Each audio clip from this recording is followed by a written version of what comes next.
CRPF के महानिदेशक श्री राजीव राय जी भटनागर और chief post master general mister Roy, Meerut के महापौर श्री हरिकांत अहलवालिया, सांसद श्री राजेंद्र अग्रवाल, विधायक श्री सौमेंद्र तोमर, श्री सत्यप्रकाश अग्रवाल, श्री दिनेश खटेक, श्री सतवीर त्यागी, जिला पंचायत अध्यक्ष श्री कलविंदर सिंह, शिव कुमार राणा और करुणे नंदन गर्ग एवं मेरे आरएएफ और सीआरपीएफ के सभी अधिकारी और केंद्रीय आर्म्ड पुलिस फोर्स के महानिदेशक और पूर्व महानिदेशक और मेरे बहादुर जवानों और यहां मौजूद अन्य सभी सम्मानित देवियों एवं सज्जनों, सबसे पहले मैं आप सभी को आरएएफ की इस सिल्वर जुबली के अवसर पर अपनी हार्दिक शुभकामनाएं देता हूं।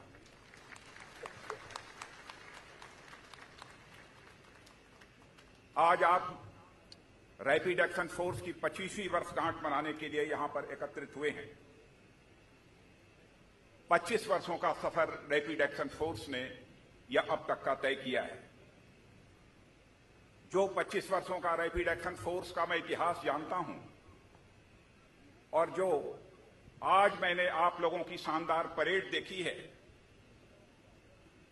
मैं इतना ही कहना चाहता हूं कि मेरे बहादुर जवानों और अधिकारियों, आपके ऊपर समस्त हिंदुस्तान को नाज है।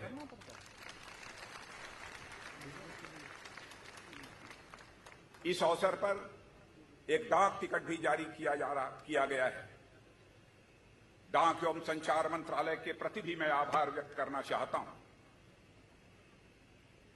रैपिड एक्शन फोर्स के रजत जयंती के अवसर पर डाक टिकट जारी होने से मैं समझता हूं कि 2017 का यह वर्ष रैपिड एक्शन फोर्स के इतिहास में मील के पत्थर के रूप में दर्ज किया जाएगा।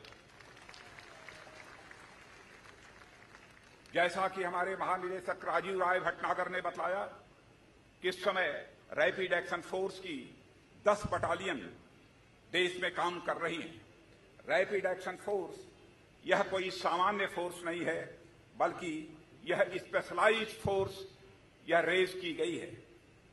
इस रैपिड एक्शन फोर्स का मुख्य काम क्राउड एवं मॉब कंट्रोल के साथ साथ लॉ एंड ऑर्डर ड्यूटीज में भी राज्यों की लगातार मदद करना ही है।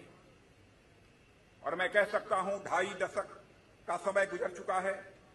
इस अवधि में रैपिड एक्शन फोर्स की सीमित संख्या के बावजूद असीमित जिम्मेदारियों और चुनौतियों का आपने मुकाबला किया है और उसमें पूरी सफलता आपने हासिल की है। इसके लिए भी मैं आप सबको अपनी तरफ से बधाई देता हूं।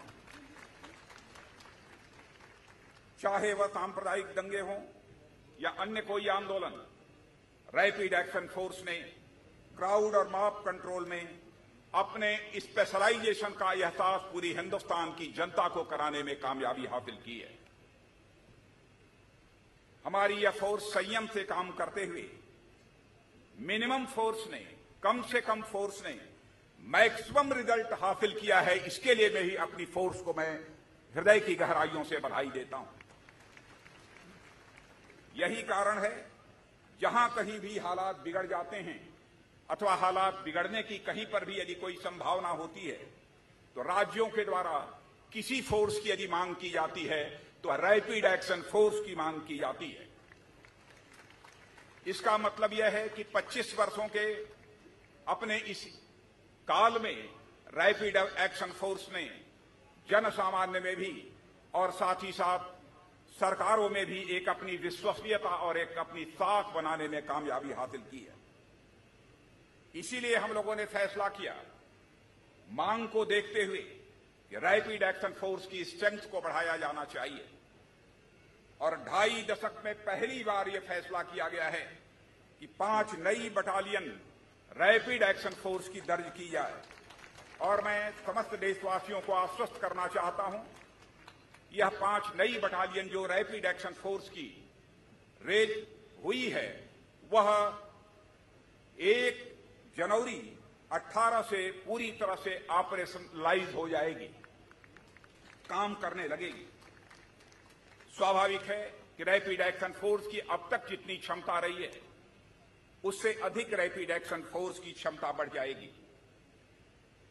और मैं यह भी कहना चाहता हूं, रैपिड एक्शन फोर्स ने जिस तरीके से इतने कम समय में लॉ एंड ऑर्डर तथा मॉब कंट्रोल में अपने को विकसित किया है, राज्यों की पुलिस के लिए भी यह एक अनुकरणीय हो गया है। 21वीं शताब्दी में पुलिस एक कोई निर्मम फोर्स नहीं हो सकती, ब्रूट फोर्स नहीं हो सकती पुलिस, बल्कि एक सिविलाइज्ड फोर्स के रूप में ही पुलिस को काम करना पड़ेगा। और मैं समझता हूं कि हमारी रैपिड एक्शन फोर्स भी एक सिविलाइज्ड फोर्स के रूप में ही काम कर रही है और आगे भी यह काम करती रहेगी। इसलिए जब हम रैपिड एक्शन फोर्स के रेस्पॉन्सिबल और अलर्ट फोर्स के रूप में काम करते देखते हैं तो आपको शायद जानकारी नहीं होगी, एहसास नहीं होगा। मेरे बहादुर जवानों, हमें बेहद खुशी होती है कि किस तरीके से एक रेस्पॉन्सिबल और अलर्ट फोर्स के रूप में हमारी यह रैपिड एक्शन फोर्स काम कर रही है। पुलिस हो या किसी लॉ इन्फोर्सिंग एजेंसी की यह जिम्मेदारी बनती है कि वह कठिन से कठिन परिस्थितियों में संयम से काम ले, धैर्य से काम ले और नियमों का पालन करे। मैं कह सकता हूं, कठिन से कठिन परिस्थितियों में हमारी रैपिड एक्शन फोर्स ने संयम से भी काम लिया है, विवेक से भी काम लिया है, धैर्य से भी काम लिया है और नियमों का भी पालन किया है। लेकिन कभी कभी ऐसी परिस्थितियां पैदा हो जाती हैं कि थोड़ा कठोर बल प्रयोग करने की आवश्यकता होती है। लेकिन थोड़ा कठोर बल प्रयोग यदि करना भी है तो मैं समझता हूं कि विवेक का इस्तेमाल कठोर बल का प्रयोग करने के पहले निश्चित रूप से करना चाहिए। पिछले वर्ष बीपीआरएनडी में एक छोटी कमेटी मैंने बनाई थी ताकि रैपिड एक्शन फोर्स की क्राउड व मॉब कंट्रोल के लिए लेस लेथल तरीके और क्या दूसरे तरीके हो सकते हैं अथवा और क्या नए सुझाव इस फोर्स को दिए जा सकते हैं, इस संबंध में कुछ सुझाव देने के लिए मैंने एक कमेटी बनाई थी। और मैं कह सकता हूं, मुझे खुशी है इस बात की कि फोर्सेज में सामान्यतः लेस लेथल तरीके ही अपनाने की प्रवृत्ति अब निरंतर यह बढ़ती जा रही है। पहले कभी कभी बहुत ही कठोरता के साथ जो बल प्रयोग किया जाता था, हथियारों का प्रयोग किया जाता था, वह सिलसिला अब काफी हद तक वह कम हो चुका है। और मैं मानता हूं कि चूंकि रैपिड एक्शन फोर्स एक स्पेशलाइज्ड फोर्स है, इसलिए लेस लीथल तरीके इस्तेमाल करते हुए सिचुएशन कंट्रोल करने का उदाहरण लगातार इस देशवासियों के सामने पेश करती रहेगी, ऐसा मेरा भरोसा है, ऐसा मेरा आप सबके प्रति विश्वास है। जहां तक मैं समझता हूं, सिचुएशन पर काबू पाने के लिए किसी फोर्स को केवल बल प्रयोग पर ही निर्भर नहीं रहना चाहिए, बल्कि आज यह टेक्नोलॉजी का युग है, तकनीक का युग है, नए तकनीक का भी प्रयोग किया जाना चाहिए। इतना ही नहीं, बल्कि मैं समझता हूं साइकोलॉजिकल सॉल्यूशंस, मनोवैज्ञानिक भी ऐसे रास्ते हो सकते हैं ताकि मॉब को कंट्रोल किया जा सकता है अथवा उसको अन्य किसी दूसरी तरफ डाइवर्ट किया जा सकता है। मैं इसकी डिटेलिंग में नहीं जाना चाहूंगा, लेकिन मैं समझता हूं कि बीपीआरएनडी और हमारे सारे वरिष्ठ अधिकारी निश्चित रूप से इस दिशा में विचार कर रहे होंगे और भविष्य में और क्या नई तकनीक का प्रयोग किया जा सकता है और दूसरे साइकोलॉजिकल सॉल्यूशंस क्या हो सकते हैं, उस पर वह गंभीरतापूर्वक विचार करेंगे।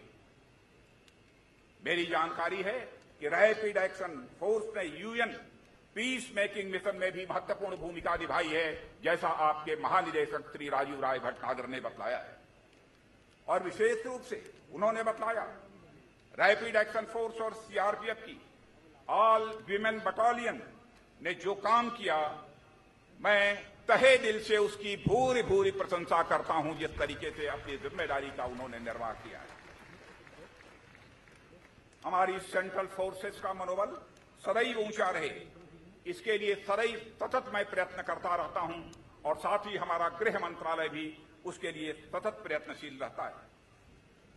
आप जानते हैं कि सेंट्रल आर्म पुलिस फोर्स में प्रमोशन का रास्ता लगभग बंद हो चुका था, लेकिन गृह मंत्रालय की जिम्मेदारी संभालते ही जब मेरे पास यह जानकारी आई कि वर्षों से हमारे कांस्टेबल्स के प्रमोशन नहीं हुए हैं, तुरंत मैंने फैसला किया और आदेश दिया था, जिसके परिणाम स्वरूप लगभग 35,000 कांस्टेबल्स के पद को अपग्रेड करके हेड कांस्टेबल कर दिया गया। मैं आगे भी विचार कर रहा हूं कि प्रमोशन के और भी क्या रास्ते हो सकते हैं, क्या तरीके हो सकते हैं, किन तरीकों को अपनाना चाहिए, उसके संबंध में अब भी मैं गंभीरतापूर्वक विचार कर रहा हूं। मैं जानता हूं हमारी चाहे कोई भी फोर्स हो, देश की सुरक्षा में और साथ ही साथ कानून और व्यवस्था के हालात को नियंत्रित करने में कभी कभी उसे अपने प्राणों की भी बाजी लगानी पड़ती है, अपनी जान भी गंवानी पड़ती है। वह बहादुर जवान, हमारा बहादुर अधिकारी शहीद हो जाता है, लेकिन परिवार को जो एक सहयोग प्राप्त होना चाहिए, पहले वह धनराशि बहुत कम थी, लेकिन मैंने यह कहा कि चाहे जहां से भी वह धनराशि की व्यवस्था क्यों न करनी पड़े, 1 जनवरी 2016 के बाद जो भी हमारा, जब मैंने फैसला किया था उस दिन से जो भी हमारा जवान शहीद होगा, उन शहीदों के परिवारों को सब मिला जुलाकर कम से कम 1 करोड़ रुपए की धनराशि मुहैया कराई जाएगी। और यह काम हम लोगों ने प्रारंभ भी कर दिया है। मेरे रैपिड एक्शन फोर्स के बहादुर जवानों, यही कहना चाहूंगा कि आप लोगों ने मीलों का सफर तय किया है और मैं यह मानता हूं कि मीलों का सफर तय करने के बावजूद यह आपकी एक शुरुआत है। जब तक देश में सांप्रदायिकता, अराजकता पैदा करने वाले तत्व मौजूद हैं, तब तक रैपिड एक्शन फोर्स की जिम्मेदारी और भूमिका किसी भी सूरत में कम नहीं होने वाली है, यह मानकर हमको चलना चाहिए। और आज आपके इस सिल्वर जुबली के अवसर पर मैं याद दिलाना चाहता हूं कि हमारे प्रधानमंत्री ने भी देशवासियों को एक संकल्प दिलाया है कि 2022 तक हम नए भारत का निर्माण करेंगे। और मैं समझता हूं 2022 तक नए भारत के निर्माण का हमारा जो यह संकल्प है वह सिद्ध होकर रहेगा, पूरा होकर रहेगा। उसमें सभी के सहयोग की आवश्यकता है। कभी कभी लोग यह टिप्पणी करते हैं, क्या संकल्प लेने से ही उसकी सिद्धि हो जाएगी, क्या संकल्प लेने मात्र से ही वह पूरा हो जाएगा। मैं याद दिलाना चाहता हूं 1942 की क्विट इंडिया मूवमेंट की, यानी अंग्रेजों भारत छोड़ो का जो आंदोलन प्रारंभ हुआ था और महात्मा गांधी ने समस्त देशवासियों का आह्वान किया था, करो या मरो। सारा देश एकजुट होकर खड़ा हो गया था, सीने का बटन खोलकर हिंदुस्तान की सड़कों पर निकल पड़ा था। 1942 में 5 वर्ष के बाद ही जो 1942 का गुलाम भारत था, मेरे बहादुर जवानों, 5 वर्ष में यानी 47 आते आते गुलाम भारत व आजाद भारत बन गया। संकल्प में यह ताकत होती है। नए भारत के निर्माण में सांप्रदायिकता, अराजकता, क्षेत्रवाद, यह जातिवाद, यह बहुत बड़ी बाधा है।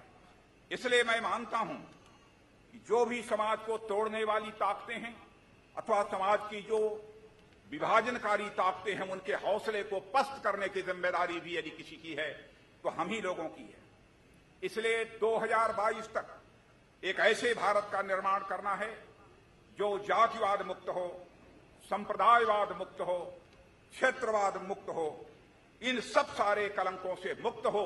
एक ऐसे नए भारत का हम निर्माण करना चाहते हैं। आपके कार्यों से मेरे जवानों, न केवल देश की एकता व अखंडता और शांति व्यवस्था ही कायम होती है, बल्कि शायद आपको एहसास नहीं होगा कि देश की अर्थव्यवस्था में भी परोक्ष रूप से योगदान करने का काम आप जैसे जवान करते हैं, आप जैसे अधिकारी करते हैं।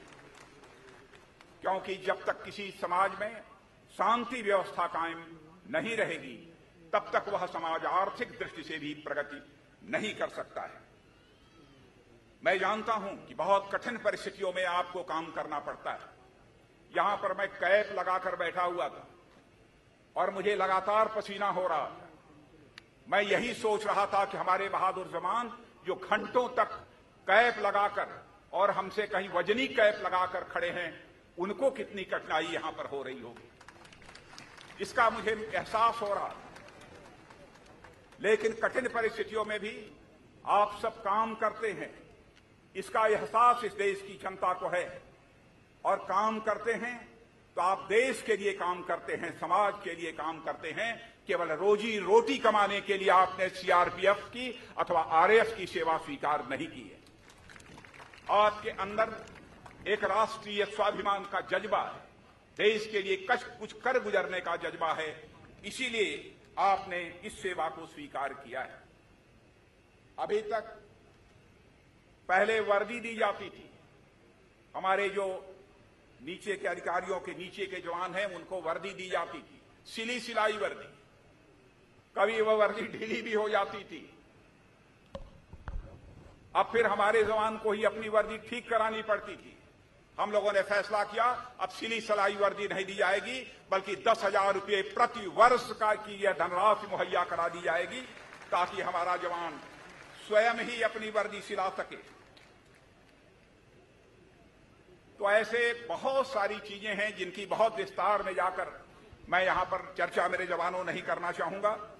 बस इतना ही मैं कहना चाहता हूं कि आज मेरा भरोसा, मेरा विश्वास आपके प्रति बढ़ा है।